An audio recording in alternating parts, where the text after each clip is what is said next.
YouTube వచ్చినప్పటి నుంచి అండి అది తినకూడదు, అందులో ఉండకూడదు, మార్చుకుని తినకూడదు, ఇవన్నీ అవేర్నెస్ పెరగడం వల్ల చివరికి తినడం మానేయాల్సిన పరిస్థితి వచ్చింది.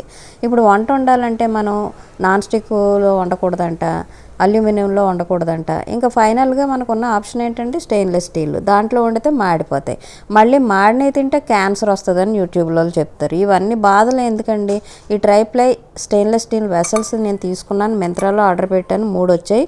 పెద్ద సాస్ ప్యాన్ వచ్చింది, పెద్ద కర్రీ ప్యాన్ వచ్చింది, అలాగే ఒకటి మీడియం సైజు ఒకటి పాల గిన్నె అనుకోవాలో, లేకపోతే కర్రీ కూడా వండుకోవచ్చు, లేదంటే రైస్ కూడా పెట్టుకోవచ్చు. బాగానే అనిపించింది. ఇవి చాలా బరువు ఉన్నాయి, పట్టుకుని కొడితే తల పగిలిపోవాల్సిందే ఆ విధంగా ఉన్నాయండి. కాకపోతే కుకింగ్ కూడా చేశాను, ఏమాత్రం మాడలేదు. ఇది చూసారా, మెజర్మెంట్ కూడా ఉంది అందులోని. బాగానే ఉందండి. ఎక్కువగా అబ్రాడ్ వాళ్ళు టాప్ చెఫ్స్ అందరూ ఈ ట్రైప్లై వెసల్సే వాడతారండి. 5 years గ్యారంటీ ఇచ్చాడు. బాగానే అనిపించింది. మింత్రాలో 2500 చిల్లర.